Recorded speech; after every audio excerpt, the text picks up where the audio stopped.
Hello, praise the Lord, God bless you all. परमेश्वर आप सबको बहुत ज़्यादा आशीष दें। आज हम आए हैं श्याम नगर में। यहाँ पर एक परिवार से हम मिले। इनकी गवाही बहुत ज़बरदस्त गवाही है।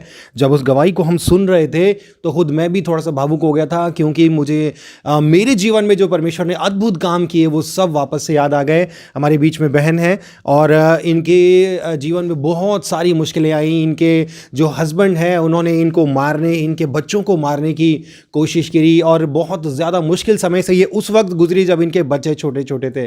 और इन सारी परिस्थितियों से कैसे परमेश्वर ने इनको निकाला, कैसे कई बार, एक बार नहीं कई बार मौत के मुंह से निकाला, क्योंकि बाइबल कहती है कि सृष्टि की उत्पत्ति से पहले ही मैंने तुमको चुन लिया। और ये परिवार वो परिवार है जिसको परमेश्वर ने चुन लिया था, ना सिर्फ इनके परिवार के लिए बल्कि और बहुतों के लिए आशीष का कारण होने के लिए। इसलिए परमेश्वर ने इनको बचाया और आज यहाँ तक बहुत ज़बरदस्त गवाहियों के साथ ये निकल कर आए हैं। और इस गवाही से, इनकी गवाही सुनकर आप भी और बहुत से लोग आशीष पाएंगे। और ये एक ज़बरदस्त गवाही आपके बीच में आज हम लेकर आए हैं। परमेश्वर इस गवाही के द्वारा आपको आशीष करने जा रहे हैं, तो आप सुनिए इस गवाही को।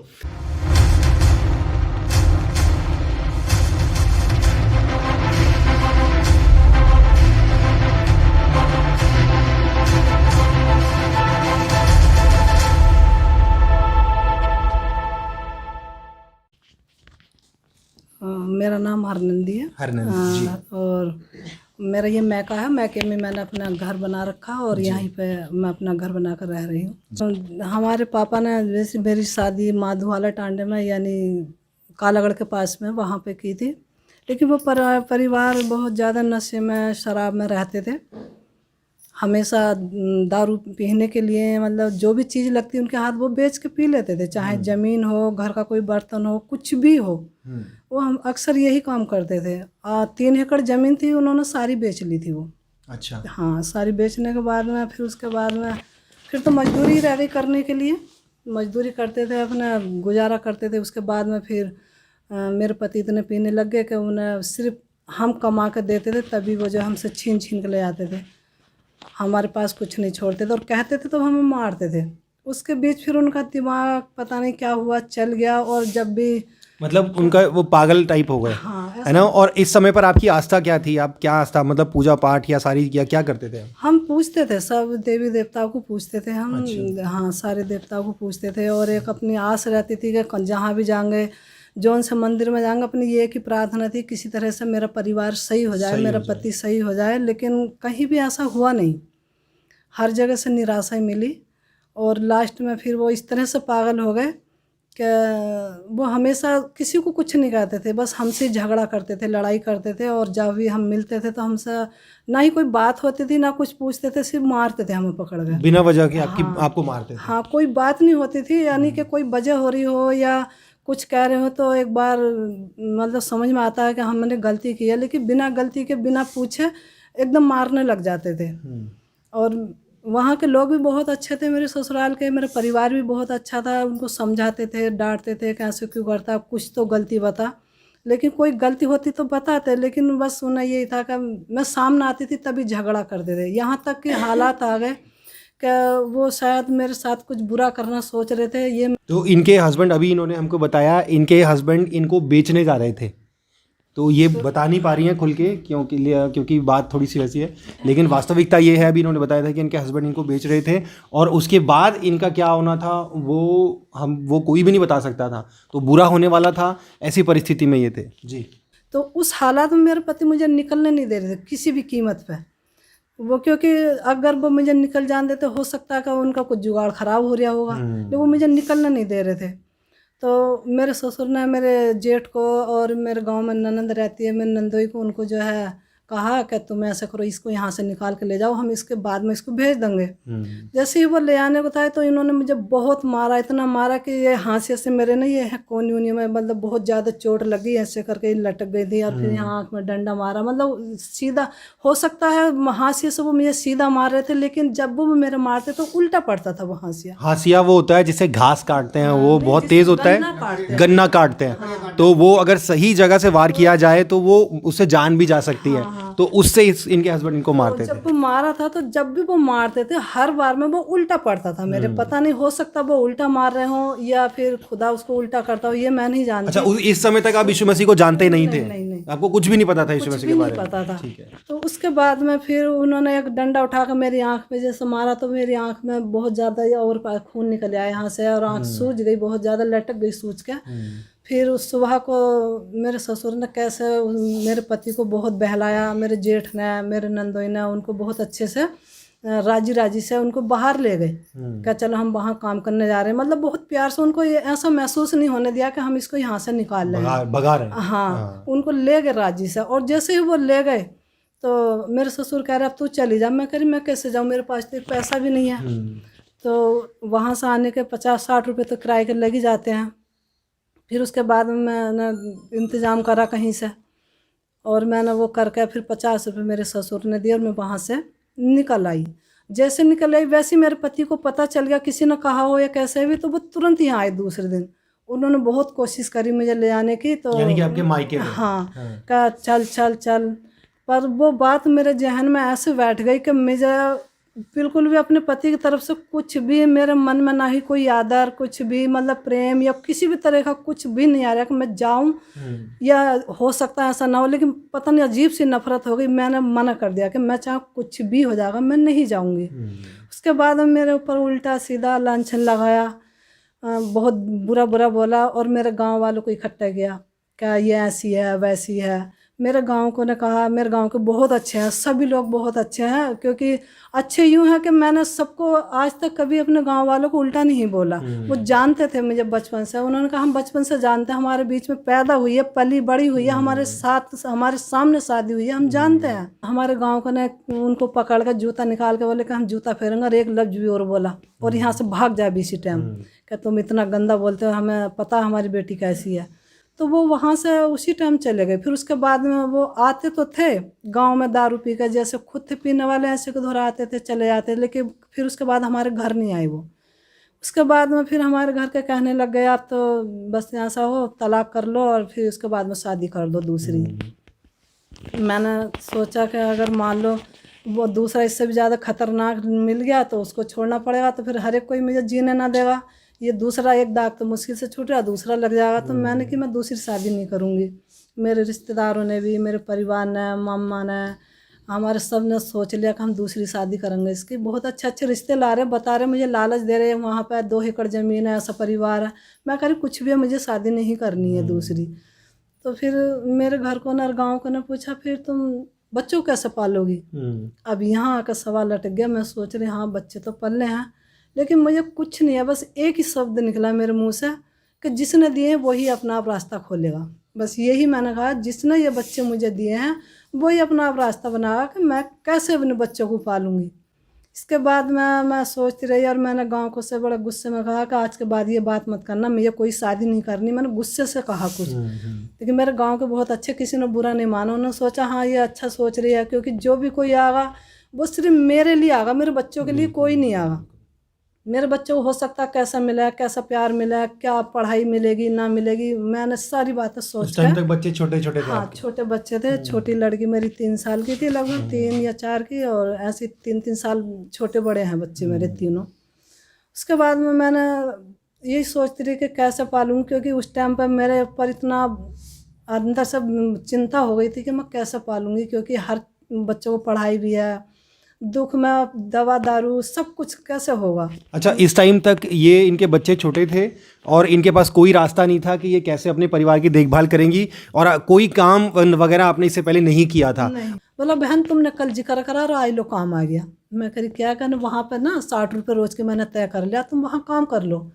मैं करी भैया फिर वो पैसे कौन देगा, कि जिम्मेदारी मेरी है। तो मैं ऐसे धीरे धीरे मैंने कही प्रभु तो सच में, उस टाइम हम प्रभु तो नहीं कहते, सीधे भगवान कहते थे। हाँ मैं अच्छा, इस टाइम तक आपका मुश्किल से बाहर निकलना, यहाँ पर आके एक अच्छे इंसान का मिलना, उसके बाद आपके लिए एक और रास्ता खुलना जब आपको बहुत ज़रूरत थी। बहुत ज़रूरत थी। तो मैं करी भगवान तू तो बड़ा अच्छा, तूने एकदम से रास्ता खोल दिया। तो मैंने फिर एकदम से बोझा ढोने का काम शुरू करा। तो वो हमें जैसे ज़रूरत होती उसका माल बहुत सारा स्टोर हो जाता था, तो वो 1 दिन या 2 दिन के लिए बहुत सारी लेडीज़ों को लगा कर 60 रुपये रोज के दे देता हमें नगद। लेकिन जो हमारे 40 रुपये थे मुंशी के धोरे जहाँ हम काम करते थे वो हमारे बरकरार रहते थे। वो यानी कि उधर कर रहे हो तो हम इधर से काट लें, ऐसा नहीं था। वो हमें 1 महीने में 1200 मिलते थे। अच्छा। और वो जो हम वहाँ करते नकदी में तो वो हमें रोज दे देते। अच्छा।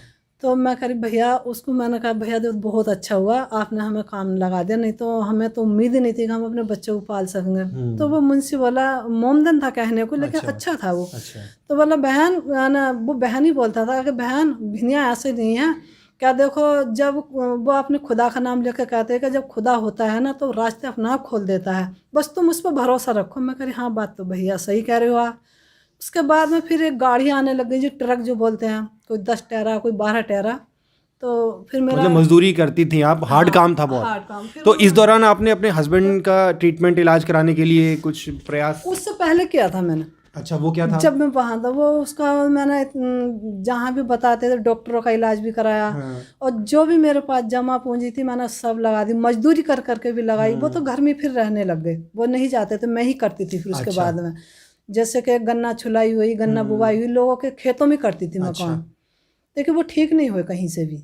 और मैंने जैसे कि मुल्ला लोग उनको भेंट उठ चढ़ाई थी। अपनी कानों की बाली बची थी लास्ट में, वो भी बेच कर लगा दी, वो ठीक नहीं हुई। सियानों को जो सियाने बोलते हैं। हाँ, क्या बोलते हैं, मुल्ला बोलते हैं, भगत जो बोलते हैं। हाँ, तो वो ठीक नहीं हुई। उसके बाद में फिर मैं बड़ी परेशान हो गई। अच्छा, एक अभी आप जिक्र कर रहे थे वो मुर्गा दिया था आपने हाँ, से, वो क्या था? अभी बाद में अच्छा, है, वो अभी है, नहीं। ठीक है, हाँ, ठीक है। तो उसके बाद में फिर हम चलते रहे ऐसे ही, और मेरी कुछ हिम्मत सी बढ़ने लग गई। जैसे अब ज़्यादा पैसे कमाने लग गई, लेकिन मैंने ईमानदारी के साथ पैसा कमाया, जितना भी कमाया। बोझा ढोने से, गाड़ी ट्रक उतारने से, मजदूरी करने से। मतलब कड़ी मेहनत करी आपने? बहुत मेहनत करी। और मैंने इतनी मेहनत करी कि सुबह से शाम तक 2 या 3 गाड़ी उतारनी थी हमें, तो रोज के 200 या 150 रुपये रोज कमा लेते थे हम। अच्छा। तो कभी कभी नहीं भी मिलती थी, कभी कभी मिल भी जाती थी, क्योंकि जैसे गाड़ी आती थी हमें मिल जाती थी। तो मुझे बड़ी खुशी हुई कि प्रभु तूने सच में रास्ता खोल दिया। और मैं आए को मतलब मेरी चिंता कम होती चली गई। फिर उसके बाद में मेरा जो एक मर्ज था लहू बहने का, तो वो जो है मुझे परेशान करने लग गया। फिर तो वो इतना बहने लग गया। पहले शुरू में कभी 6 महीने में, कभी 1 साल में हो जाता था। लेकिन आपने इतनी हार्ड मेहनत करी, क्या आपको लहू बहने का रोग लग गया? हाँ, बहुत ज़्यादा था। तो मुझे 1996 में शुरू हुआ था पहली बार। उसके बाद में 6 महीने में, 1 साल में कभी कभी हो जाता था। लेकिन वो धीरे धीरे पता नहीं क्या हुआ कि मैंने उस काम भी करती रही और मैं दवाई भी खाती रही, लेकिन मेरा मर्ज कम नहीं हुआ ये। तो फिर उसके बीच में एक महुआ का पेड़ है, सब लोग वहाँ पर जाते थे कि ना, वहाँ जब जाते हैं तो मनोकामना पूरी होती है।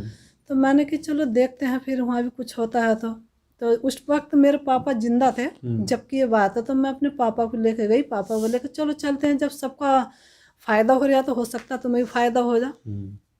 जैसे मैं गई तो सबका हाथ चल रहे उस पेड़ के नीचे, मेरे तो हाथ चल नहीं रहे। तो मैंने कहा जो वहाँ पर बैठे, भैया मेरे तो हाथ चल नहीं रहे, क्या वजह है? तो बोले वो शक्ति आई थी और अब चली गई। तो मैं कह रही जब आई थी चली गई तो इनका हाथ क्यों चल रहे हैं? हो सकता है इनका कुछ हो। तो मैं कह रही भैया हाथ ही तो चलाने, हम भी चला दे, तो हमने भी ऐसे चला दिए, लेकिन फ़ायदा कुछ नहीं हुआ। हम आ गए वहाँ से, चलते रहे ऐसे ही। हमारे पापा ख़त्म हो गए। उसके बाद में फिर हम बिल्कुल सब अकेले पड़ गए। काम करते रहे। काम करने के बाद में कुछ समय बाद मुझे ये बीमारी ऐसी हो गई कि मतलब मेरे शरीर में बिल्कुल जान नहीं रही किसी तरह से भी। अपने आप को चलने की भी जान नहीं रही। मैं फैक्ट्री में काम करती थी, लेकिन मेरे बच्चे कुछ बड़े हो गए उस टाइम पर, क्योंकि मैंने 13 साल तक काम किया था लगभग। अच्छा। 12-13 साल का रहा था यहाँ। तो मेरे बच्चे घर से, मैं यहाँ चारपाई पा कर बैठ जाती थी और मेरी मम्मी खाना बनाती थी। तो गाँव को बहुत कहते थे तेरी लड़की वहाँ पर काम करती, बच्चों को पालती, तो इस उम्र में तुम खाना बनाती हो, तुम्हें फ़ायदा भी नहीं है, क्या फ़ायदा रखने का। लेकिन माँ थी, माँ थोड़ी छोड़ देती। बिल्कुल। तो माँ ने मेरा खाना बनाया खाती थी। तो मेरे बच्चे क्या करते थे, क्योंकि फैक्ट्री में बाद में मेरा सारा काम छूट गया, बोझा ढोने का, गाड़ी उतारने का, बस एक अच्छा सा काम इतना ही रह गया।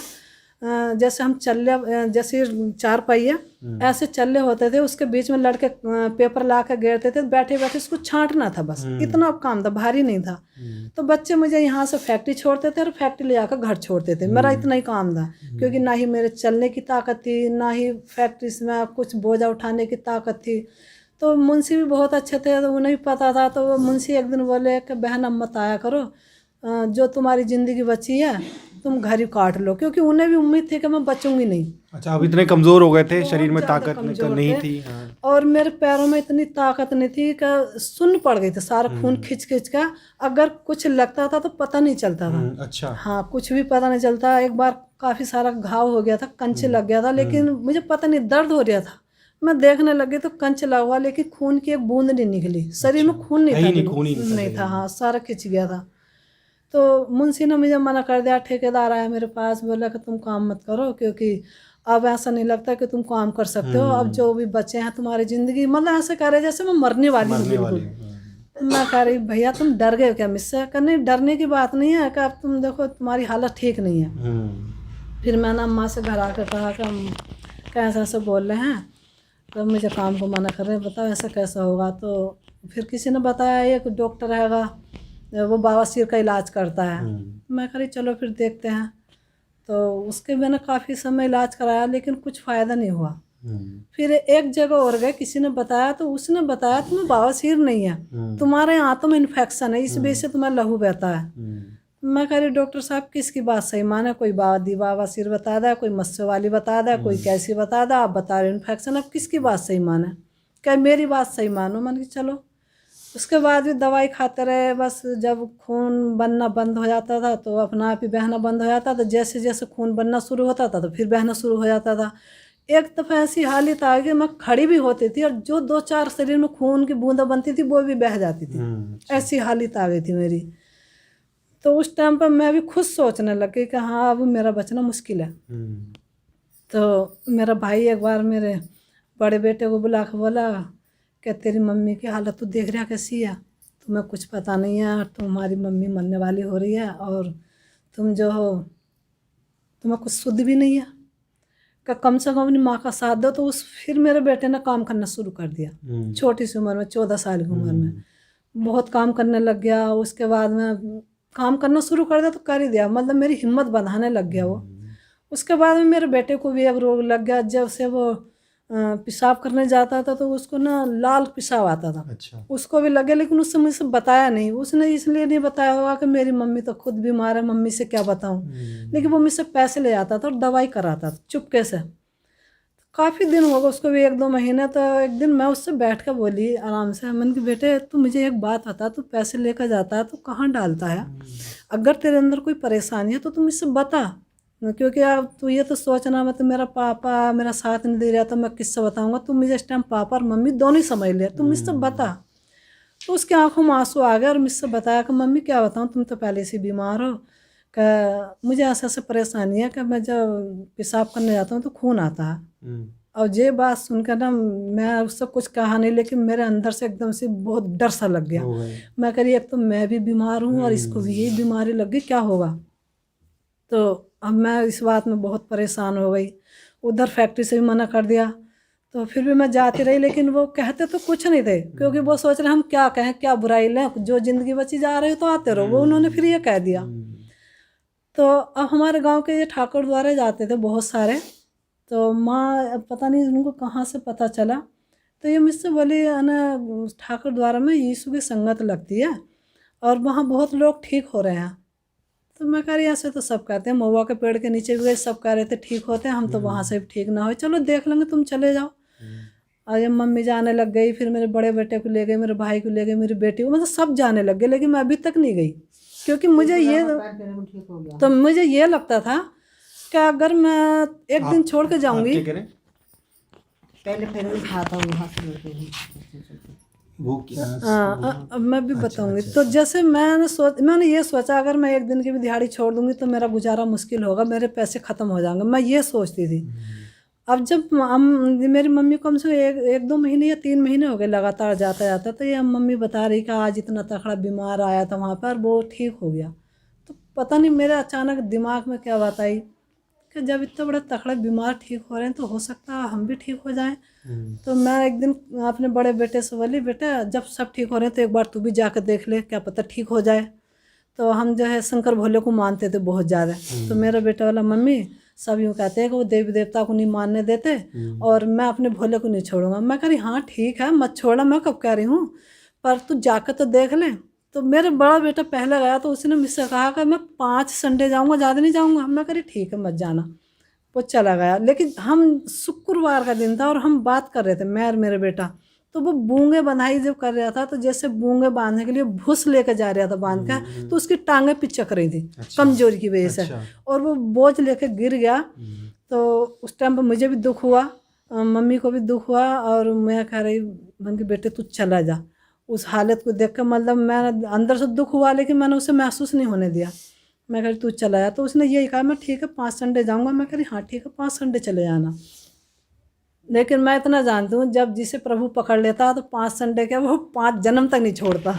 ये जब बात इनकी ये अपनी बातें बता रहे हैं कि इनके जीवन में इतनी प्रॉब्लम आई, परेशानियां आई, और इनके बेटे की ये जो प्रॉब्लम बता रहे हैं, ये जब वो बात बता रहे हैं तो इस बात को वो लोग समझ सकते हैं जिनकी संतान है, जिनके बच्चे हैं, कि जब बच्चों पे ज़रा सा दुख आता है तो माता पिता का कलेजा चिर जाता है ना, दिल टूट जाता है। तो ये परिस्थितियां जब आप बता रहे हो तो वो वाली बात मैं फील कर सकता हूँ, और हर कोई फील कर सकता है जिनके बच्चे हैं। तो अब मैंने कहा बेटा ठीक है। अब वो जैसे ही हम ये बात आपस में कर रहे थे, पता नहीं उसको क्या हुआ कि जैसे उससे भोजन नहीं ढोया जा रहा था और वो भूस की गड्डी लेकर नहीं चला जा रहा था, और हमने उसके बीच में जैसे बात कही तो उसे अचानक ऐसा हुआ जैसे उसे किसी ने शक्ति दी हो। अच्छा। उसने फिर शुक्रवार से और संडे तक लगातार बोझ ढोया।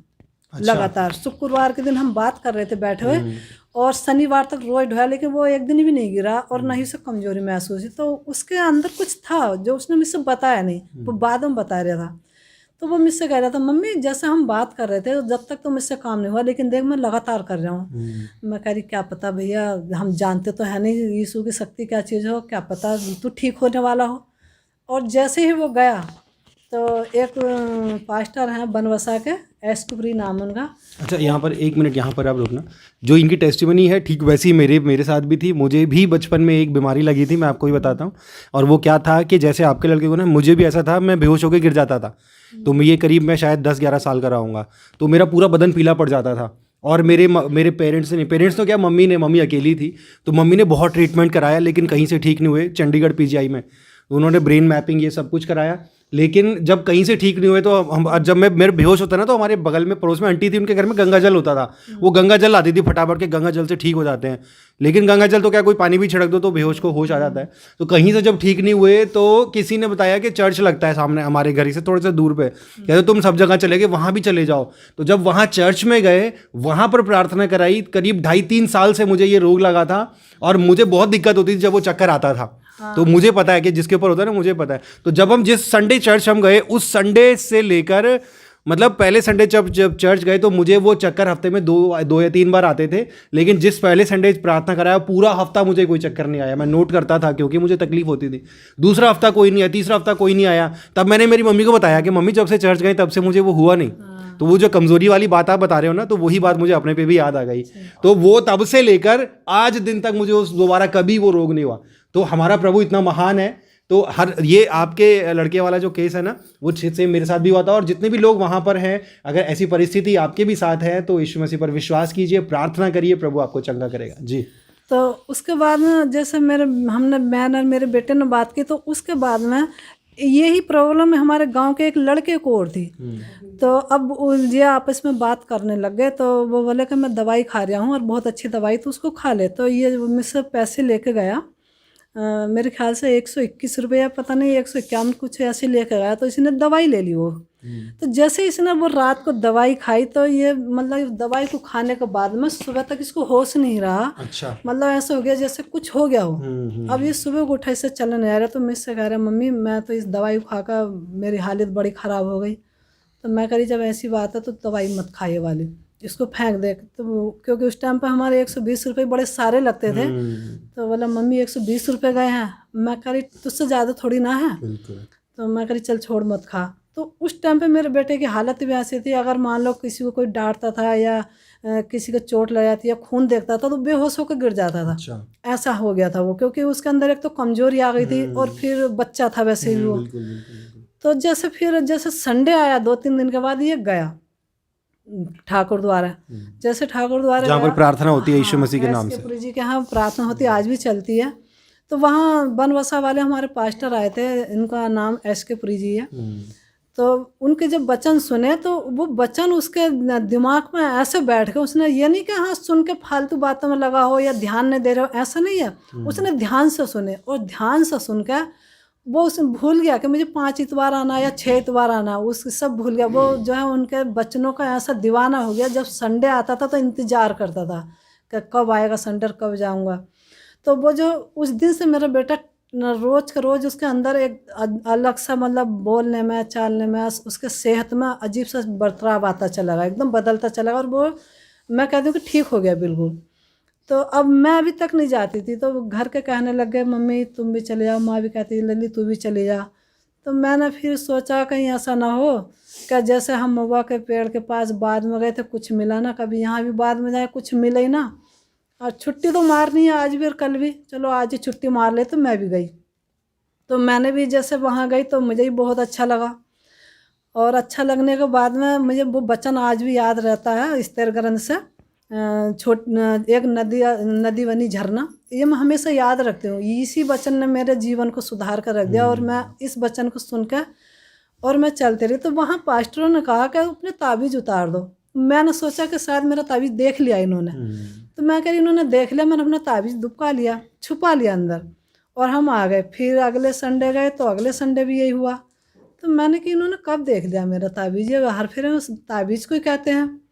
मैंने दूसरे संडे को भी छुपा लिया। फिर हम तीसरे संडे गए, तो तीसरे संडे 3-4 पास्टर आए थे बाहर के, बरेली का आए थे और मध्य प्रदेश का आए थे। तो वो बोले कि ना जिसके पास ताबीज़ है अपना ताबीज़ उतार के फेंक दो और प्रभु यीशु पे विश्वास रखो, वो तुम्हें अपना आप संभालेगा और तुम्हें उद्धार देगा। तो मैंने सोचा ये तो जब भी आ मैं, क्योंकि मैं इतना जानती नहीं थी, क्योंकि मैं तो मूर्ति पूजक थी, ज़्यादातर संसारिक बातों में रह करी। तो मैंने सोचा जब भी मैं आती हूँ ये तो ताबीज़ों को कहते हैं। मैंने तब भी ध्यान नहीं दिया, अपना ताबीज़ छुपा कर मैं आ गई वहाँ से। जैसे ही हम रास्ते मार थे मैं और मेरी बेटी, तो अब अचानक मेरे कान में आवाज़ आई कि ताबीज़ उतार के फेंक दे, मैं तेरे साथ हूँ। अब मैंने ये मतलब मैं ऐसा लग रहा है जैसे मुझसे कोई बात करे, तो मैं अपनी बेटी से कह रही हाँ बात तो सही है, जब हम प्रभु यीशु को माने तो वो हमारे साथ है तो तोड़ दें। अब मैंने जैसे ताबीज़ तोड़ने के लगाया तो अचानक एक आवाज़ हो रही कि तुझे कुछ होगा तो कौन संभालेगा। मैंने अच्छा, पहली आवाज़ जो थी वो परमेश्वर की ओर से थी, दूसरी आवाज़ जो थी वो शैतान की ओर से थी। क्योंकि ये जो तावीज़ों वाला जो काम होता है ना, ये कभी भी ईश्वर की ओर से, परमेश्वर की ओर से नहीं है। हमेशा ये तावीज़ों वाले काम होते हैं, ये शैतान की ओर से होते हैं। ठीक है, अगर कोई भी आपको तावीज़ बांध कर देता है कभी भी, तो आपने उन तावीज़ों पर कभी भरोसा नहीं करना। ठीक है, क्योंकि आपको नहीं पता कि जिस व्यक्ति ने वो तावीज़ मंत्रा है वो उसने क्या मंत्र मारा है। ठीक है ना, आपको नहीं पता। वो हमेशा 100% टाइम्स वो नेगेटिविटी ही है। कोई भी अगर आप ऐसी चीज़ अपने शरीर पर बांधते हो तो वो आपके जीवन में आसानी नहीं, वो आपके जीवन में और मुश्किल लेकर आएगा। थोड़ी देर के लिए हो सकता है राहत मिले, लेकिन उसके बाद आपकी मुश्किलें और ज़्यादा बढ़ जाएंगी। जी। तो अब जैसे कहा ना, तो मैं कह रही हाँ बात तो ठीक है, अगर हमें कुछ हो गया तो हमें कौन संभालेगा। क्योंकि वो रास्ता उस टाइम पर इतना सुनसान था कि वहाँ कोई नहीं ज़्यादा चलते थे, पैदल का ही रास्ता था। हम पैदल आ रहे थे, मैं और मेरी बेटी। उसके बाद में फिर आगे थोड़े से चल कर फिर आवाज़ आई कि मैं तेरे साथ हूँ तो इस ताबीज़ को तोड़ दे। मैं कह रही हाँ जब प्रभु हमारे साथ है तो तोड़ कर फेंक दे। अब जैसे मैं तोड़ने को हाथ चलाती तभी एकदम आवाज़ आती थी, अगर तुझे तेरी बेटी को हो गया कुछ तो कौन संभालेगा। मैं कह रही हाँ ये बात भी सही है, ऐसा कह के मैं फिर रख लेती थी। फिर तीसरी बार आवाज़ आई कि मैं तेरे साथ हूँ, तुझे क्या किस बात का डर है। तो मैंने ये आवाज़ सुन के दूसरी आवाज़ सुनने से पहले ताबीज़ तोड़ दिया। मैं कह रही बात है, जब वो हमारे साथ है मैंने तड़ाक से, मतलब 1 सेकंड नहीं लगा। इस टाइम तक कितनी देर हो गई थी आपको संगति में जाते हुए प्रभु यीशु मसीह? तीसरा संडे था। तीसरा संडे, हाँ, ठीक है। तीसरा या चौथा संडे था, ज़्यादा समय नहीं था। और मैं ज़्यादा जानती भी नहीं, उस टाइम जानती नहीं थी मैं बिल्कुल भी। मतलब वचन सुन के आपका विश्वास बन चुका था। बस हाँ, बस ये है कि वो हमारे साथ है, बस इतना ही विश्वास था। और मैंने जैसे तीसरी आवाज़ आई तो तीसरी आवाज़ ये सुन के मैंने इधर वाली आवाज़ सुनने से पहले ताबीज़ तोड़ के, और मेरे पास भी और मेरी बेटी के पास 2 ताबीज़ थे, एक गले में और एक तगड़ी में। मैंने दोनों ताबीज़ अपने तोड़े, दोनों काजल के अपनी बेटी के तोड़े, और तोड़ के ऐसे ऐसे करके मैंने पानी में फेंक दिए। तब वो आवाज़ आई कि अब तेरी बेटी का तेरा क्या होगा, कौन संभालेगा तुम्हें। और जैसे ही आवाज़ आई हमें बहुत डर लग गया कि हाँ हम बहुत दूर हैं, अगर मेरी बेटी बेहोश हो गई या मुझे कुछ हो गया तो हमें कौन ले जाएगा यहाँ से। इतना डर लग गया कि मतलब कुछ कह नहीं सकते, बहुत ज़्यादा डर लग गया। फिर उसके बाद में हमने ये बात याद रखी जो वहाँ पर पास्टरों ने बताई थी कि प्रभु तुम्हारे साथ है, तुम्हें कुछ नहीं होगा। तो मैं यही कहती चलाई, प्रभु देख ये तूने कहा कि मैं तेरे साथ हूँ तो तुझे कुछ नहीं होगा। प्रभु हमने देख तोड़ तो दिए लेकिन तू ही संभालने वाला, बस और कुछ प्रार्थना नहीं थी, बस यही कहते आ रहे प्रभु तू ही संभालेगा, तू ही संभालेगा। और ऐसे करते करते हम अपने घर आ गए। अगर ये विश्वास आपका भी है, आप सबका भी, जो लोग देख रहे हैं उनका भी, अगर आपको ये विश्वास है कि प्रभु यीशु मसीह आपके साथ है, परमेश्वर आपके साथ है, तो आप यकीन मानिए दुनिया की बड़ी से बड़ी ताकत आपका कुछ नहीं बिगाड़ सकती। तो उस वक्त हम, मेरे ख्याल से सन 2009 की बात है ये, और आज 22 लग गया। तो हम उस ताबीज़ को फेंक कर घर आ गए। डर तो हमें वाकई में लग रहा था क्योंकि हम इतनी गहराई में नहीं थे, और हमें किसी ने मतलब जैसे अच्छे से बताते हैं प्रभु यीशु मसीह के बारे में, हम इतना भी नहीं जानते थे, खाली हम वचन सुन के आए थे। और उसके बाद में हम उस वचन को सुनकर ताबीज़ फेंक कर घर आ गए। और घर आने के बाद में लेकिन हमें कुछ भी नहीं हुआ जैसे हम सोच रहे थे और जैसे हमारे साथ होता था कि जैसे मेरी लड़की को बचपन से ही दुष्ट आत्मा सताती थी, तो अगर किसी आम के पेड़ के नीचे या अमरूद के पेड़ के नीचे या जामुन के पेड़ के नीचे चली जाती थी तो बिल्कुल बेहोश हो जाती थी। और इतनी बेहोश हो जाती थी कि इसे कोई दूसरे उठा कर लाते थे जैसे मरे हुए को लाते हैं। तो मैं इसी बात से डर रही कि इसे कुछ हो गया तो कौन ले जाएगा, क्योंकि 12 साल की थी, 12 साल का बच्चा गोदी में तो जा नहीं सकता। तो मुझे यही डर था कि इसे कुछ हो जाएगा तो इसको कौन ले जाएगा, यहाँ तो कोई है भी नहीं, मतलब बहुत ज़्यादा डर लग रहा था। तो उसके बाद से मैं घर आ गई, मेरी बेटी भी ठीक ठाक आ गई, हमें कुछ नहीं हुआ, मतलब कुछ भी नहीं हुआ, बिल्कुल ठीक से आ गए। और उस दिन से आज तक वैसे हमें ऐसी कोई परेशानी भी नहीं हुई जो हम बेहोश हो जाए या किसी भगत के पास जाना पड़ा या ताबीज़ बांधने की ज़रूरत पड़ा। तो हम धीरे धीरे फिर प्रार्थना में बढ़ते रहे। तो जो मैं फैक्ट्री में काम करती थी, प्रभु ने वो फैक्ट्री तो मेरी जब प्रभु में बढ़ी तो उसी दिन मेरी फैक्ट्री छुटवा दी। छुटवाने के बाद में अब हम धीरे धीरे हमारा विश्वास बढ़ता गया। और जो मेरी बेटी जो थी, फिर भी जैसे हमारे जो पास्टर थे बनवसा वाले या फिर ठाकुर द्वारा वाले, तो ये प्रार्थना करते थे, ये बेहोश होकर गिर करने के बाद में वहाँ जैसे प्रार्थना करते थे इसका छुटकारा हो गया था। ये जब से आज तक ठीक है, हम भी ठीक हैं। लेकिन जो मेरे अंदर बीमारी थी ये अभी तक बनी हुई थी। मैंने ये किसी को नहीं बताई थी, सिर्फ अपने पास ही रखती थी क्योंकि मुझे ये शर्म लगती थी बताते हुए। उस वक्त मैंने कभी न पोलिन दीदी को या भैया को या किसी से नहीं बताया, अपने दिल में रखती थी। तो ये काफ़ी समय होता होता इतना हो गया, इतनी हो गई क्या बहुत ज़्यादा बहने लगी। लेकिन फिर भी जब मैं प्रभु यीशु में नहीं थी तो इतना मैं मानती हूँ, उससे पहले मेरी हालत ऐसी थी कि मेरी बचने की हालत नहीं थी। लेकिन जैसे हम प्रभु यीशु में आए तो ये बीमारी तो हुई, लेकिन मेरे अंदर ताकत थी, क्योंकि ना ही मुझे चलने में कमी, ना बोलने में कमी, ना काम में, मतलब अचानक एक अजीब सी शक्ति थी कि उस बीमारी के, उस लहू के बहने के साथ साथ भी मुझे कमजोरी महसूस नहीं होती थी कभी भी। तो अब एक दफ़े क्या हुआ, मैं एक गवाही सुननी थी, अशोक भैया के हम प्रार्थना में जाते काशीपुर, उनकी गवाही जब सुनने तो उन्होंने बताया कि बहुत सारों ने कहा हमने प्रभु यीशु का लहू लगाया, हमारी ये बीमारी ठीक हो गई। मैं कह रही सब अपने अपने लिए प्रार्थना करते तो मैं क्यों नहीं कर सकती, तो जब ये ठीक होगा तो मैं भी ठीक हो सकती हूँ। तो मैं कह रही आज मैं अपने लिए प्रार्थना करूँगी, मैं आज किसी के लिए नहीं, सिर्फ अपने लिए प्रार्थना हुई। ये सोच के मैं आई और मैंने वहाँ भी प्रार्थना करी, और घर आकर जैसे मैंने प्रार्थना करी तो ये सन 2019 और फर्स्ट नवंबर की बात है, और मैंने ये प्रार्थना करी तो उस दिन से मेरा लहू बहना बंद हो गया। आज यानी सन 2022 आ गया, अभी उस दिन से मुझे कोई परेशानी नहीं मतलब कोई बिना ट्रीटमेंट के, हाँ बिना, आपने खुद के लिए खुद प्रार्थना करी और परमेश्वर ने आपको अच्छा किया। हाँ, तो उसके बाद और ये कितने साल आप इस लहू बहने के रोग से परेशान हैं? 23 साल हो गए। 23 साल के बाद प्रभु यीशु मसीह के लहू की अहमियत को और शक्ति को समझकर इन्होंने खुद अपने लिए प्रार्थना करी, और इनकी ही खुद की प्रार्थना के द्वारा प्रभु यीशु मसीह ने इनको चंगा किया। तो उसके फिर उससे पहले जैसे मैं जब अपनी प्रार्थना करने से पहले मैंने इसका बहुत सारे चेकअप करवाए। हैदराबाद में मेरा बेटा रहता, उन्होंने चेकअप करवाए बड़े हॉस्पिटल में।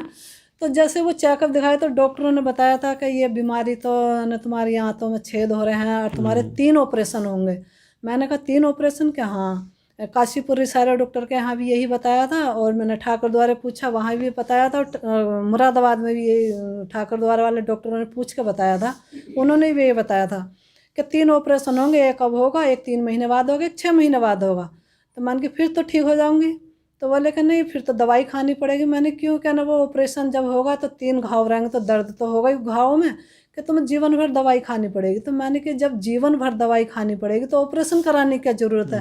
दवाई तो मैं वैसे भी खा रही हूँ, वैसे भी खाती रहूँगी, ये सोचा था मैंने। लेकिन उसके बाद में जैसे मैंने खुद के लिए प्रार्थना करी और मैं जब से बिल्कुल ठीक हूँ, मुझे कोई भी दवाई नहीं, ऐसे मौसमी खांसी जुकाम बुखार हो जाता, बाकी मुझे कोई परेशानी नहीं। इस बीमारी से मैं पूरी तरह छुटकारा पा गई और जो हमारे ताबीज़ थे उनसे भी पूरी तरह छुटकारा पा गए। और जो मेरे बच्चे थे, हमने अपने गांव में पढ़ाए थे दोनों बच्चे, तो उम्मीद नहीं थी कि कभी हमारे बच्चों की नौकरी लग पाएगी, जो सोचा भी नहीं था हमने, क्योंकि प्रभु से बस हमने यही कह कर माना था कि एक घर है एक और बन जाएगा, बस यही बहुत है। लेकिन मुझे पता नहीं था प्रभु ने हमारे लिए इतना अच्छा सा सोच रखा है कि अब मैं जैसे हम प्रभु में आए, मेरे बेटों ने विश्वास किया, तो मेरे बच्चों की कम से कम, बड़े लड़के की 7-8 नौकरी लग गई, उन्हें 2 करके सरकारी नौकरियां, 7-8 सरकारी नौकरियां लगी इनके बेटी की, और 2 करके छोड़ के तीसरी वो कर रहा है, हैदराबाद में है। और उन्हें 2-3 के जॉन लेटर आ गए, वो करी नहीं थी। छोटे बेटे की भी 2 नौकरी लग गई थी, वो भी जॉब पे, सरकारी जॉब पे है। मतलब आपके दोनों बेटे गवर्नमेंट जॉब लगे हुए हैं गवर्नमेंट। और बड़े बेटे को 8 नौकरियां एक साथ लगी हैं। हाँ, तो अब मैं प्रभु में बहुत विश्वास करती हूँ। ये नहीं कि मुझे दिया है इसलिए विश्वास करती हूँ, मुझे चाहे कोई भी परेशानी, पहले विश्वास किया तो प्रभु ने दिया। लेकिन मैं फिर भी कहती हूँ कि प्रभु तो मुझे पहले से देता रहा। हम जानते नहीं थे, समझते नहीं थे कि हमारे साथ ये सब अच्छा कैसे हो रहा है, लेकिन हम अब जाने कि प्रभु हमें कैसे कैसे निकाल के लाया, कैसी परेशानियों से हमें लाया और कैसे निकाल के लाया। और हमारा विश्वास, जब तक हम जीवित हैं तब तक हम, चाहे दुख आए, मुसीबत आए, कोई परेशानी आए, लेकिन हम उसका साथ कभी नहीं छोड़ेंगे। अच्छा, एक वो वाकया आप बता रहे थे जिसमें मुर्गा वगैरह मांग रहे भक्तों ने, मुर्गे की यह है जैसे जब हम प्रभु में नहीं थे उससे पहले हम, मम्मी ने बताया था कि एक ठाकुर द्वारा में भगत जी हैं, उनके पास चलेंगे। तो मैंने कहा ठीक है। पहले तो मौलवी थे क्या? हाँ, मौलवी थे। हाँ। तो वहाँ पे हम गए थे, तो जहाँ वो गए तो उन्होंने बताया था कि ना ठीक हो जाएंगे, लेकिन आपको मुर्गे की भेंट देनी पड़ेगी, आपके हस्बैंड ठीक हो जाएंगे। हाँ। मैंने कहा चलो। तो हम एक मुर्गा ले गए छोटा सा, तो बोले कि ना ये भेंट तो स्वीकार नहीं होगी तुम्हारी। मैं करी क्यों? कहीं वो सफ़ेद मुर्गा नहीं लगता, काला लगता है। तो हम अपने मुर्गे को पकड़ने लग गए, तो वो कह रहे नहीं है ना, ऐसा नहीं ले जाओगे। मैं करी क्यों? कि जो आ जाता है वो नहीं जाता। मैं करी अच्छा, ये भी ठीक है। तो फिर हम अगले हफ्ते जब गए तो काला मुर्गा ले गए, लेकिन फिर भी हम अपने हैसियत के हिसाब से छोटा ही ले गए। तो वो बोले कहना भेड़ तुम्हारा ये मुर्गा भी नहीं लेगा। मैं करी अब क्या कमी है?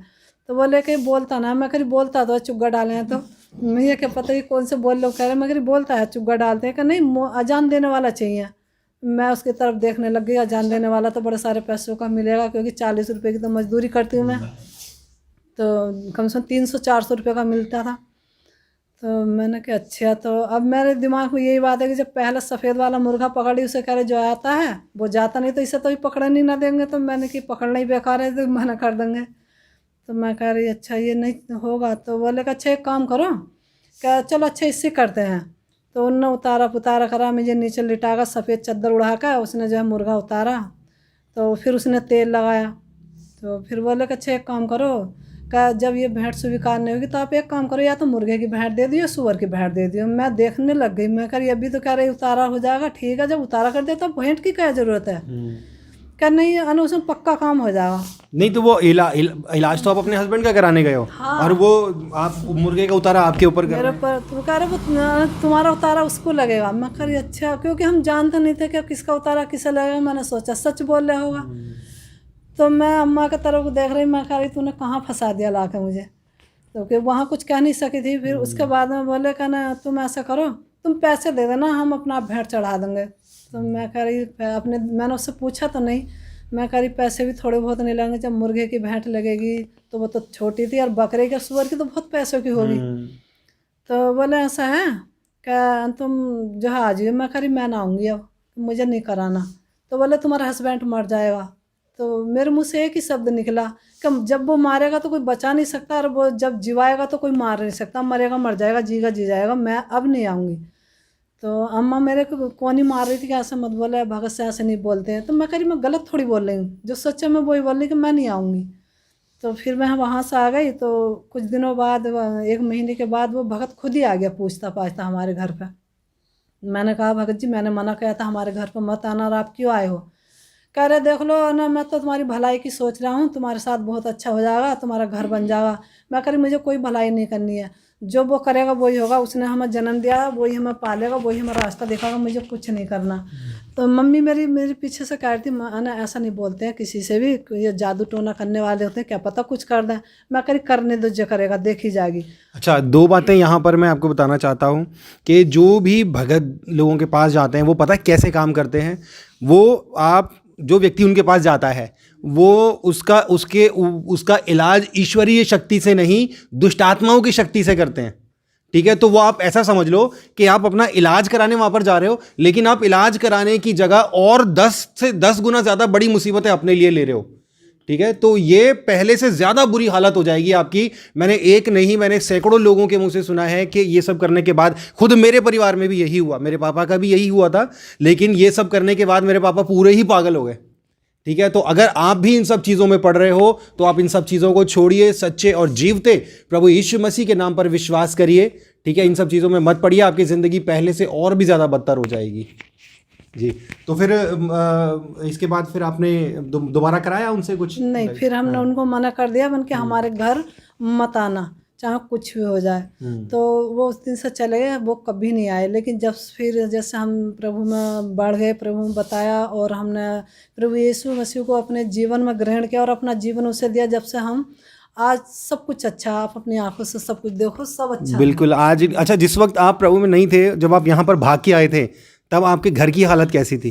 तब हमारा घर नहीं था। घर नहीं था, बस हमारे पास जो हम कपड़े पहन रखे थे, एक जोड़ी कपड़े थे बस, और इससे अलावा हमारे पास कुछ नहीं था। और आज आपके पास एक घर है? हमारे पूरी 4-5 घर हैं बने हुए, 4-5 घर है। तो उस वक्त इनके पास कुछ भी नहीं था, लेकिन जैसे जैसे प्रभु में बढ़ते रहे, आज इनके दोनों बेटे गवर्नमेंट जॉब पर हैं, इनके पास बड़ा सारा घर है और परमेश्वर का दिया सब कुछ है। लेकिन अगर आपको ये सारा घर मिलने के बाद भी आपको अगर समझो ऐसे 10 घर और दिए जाएं, ठीक है, और बहुत सारी संपत्ति दी जाए, और आपको बोला जाए कि आप यीशु मसीह को छोड़ दो, तो आप क्या करोगे? अगर मुझे कोई 100 घर भी देगा ना, तब भी नहीं छोड़ूंगी। आप 50 घर में 100 घर भी देगा कोई, और 1 करोड़ रुपया भी देगा ना, तब भी मुझे कबूल नहीं होंगे, क्योंकि मुझे तो मेरा प्रभु अच्छा है। सबसे अच्छी बात तो ये है कि उसने हमें जीने का अनुभव बताया कि कैसे हमें चलना है और क्या सच्चाई है। तो हमें प्रभु से अलावा कुछ अच्छा, अगर आपको जान से मारने की धमकी दी जाए तो? मार दे, जिंदगी उसकी है, तब भी नहीं छोड़ोगे? नहीं। चलो, प्रभु का धन्यवाद हो, एक बहुत ही अच्छी गवाही। और आपने देखा किस तरीके से इतनी सारी मुश्किलों का सामना करते हुए, बीमारी के बावजूद और गरीबी के बावजूद, सारी परिस्थितियों का सामना करते हुए इन्होंने अपने बच्चों को बड़ा किया। और जब ये प्रभु यीशु मसीह की ओर बढ़ने लगे तो इनकी ज़िंदगी और इनकी परिस्थितियां दोनों ही बदलने लगे। ठीक है, यहाँ पर एक बात गौर करने वाली है कि बाइबल में लिखा है कि बाइबल में परमेश्वर कहते हैं कि सृष्टि की उत्पत्ति से पहले मैंने तुम्हें चुन लिया। तो जिनको परमेश्वर ने चुना है, उनके जीवन में, चाहे वो प्रभु को मानते हैं या नहीं मानते, उनके जीवन में अद्भुत काम जो है वो होते ही हैं। जैसे इनके जीवन में, जैसे मेरे जीवन में हुए। यहाँ पर बहुत सारे लोग बैठे हैं, एक बार दिखा दो, काफ़ी सारे लोग बैठे हैं, और सबके जीवन में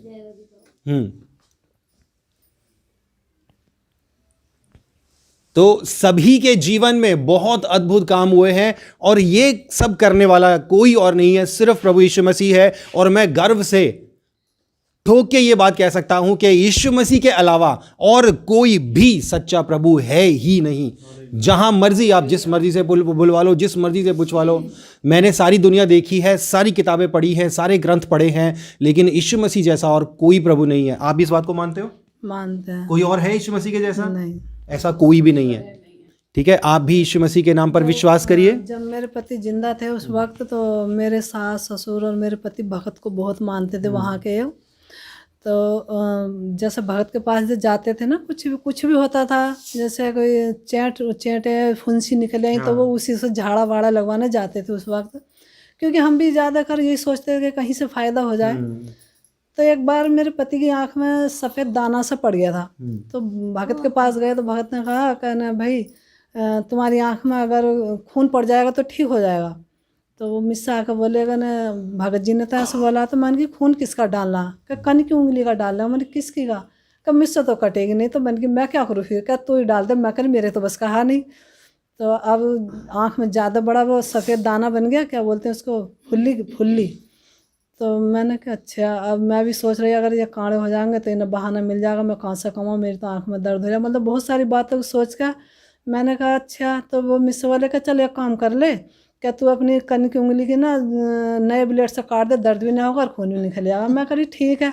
उन्होंने ला कर मेरी कन की उंगली थोड़ी सी काटी, तो मैंने बहुत कुछ करा अपने पति के साथ, लेकिन मेरे पति ने नहीं साथ नहीं दिया हमारा। चलो कोई नहीं, प्रभु ने आपको आज़ाद किया इन सब चीज़ों से, ठीक है। और इस गवाही के द्वारा परमेश्वर आप सबको बहुत आशीष दे। आप यीशु मसीह के नाम पर विश्वास कीजिए, ठीक है। अगर आपके जीवन में भी ऐसी सब परेशानियाँ, किसी भी तरह की मुश्किलें हैं, ठीक है, हम ये बात बोल रहे हैं, मैं ये बात बोल रहा हूँ, ठीक है, और बहन भी यही बात बोल रही हैं, पर जितने सारे लोग हैं सबके जीवन में गवाहियाँ हैं और वो सारी गवाहियाँ आपके बीच में आएंगी, ठीक है। परमेश्वर आपको आशीष दे, बढ़ते रहिए, यीशु मसीह के नाम पर विश्वास कीजिए। God bless you.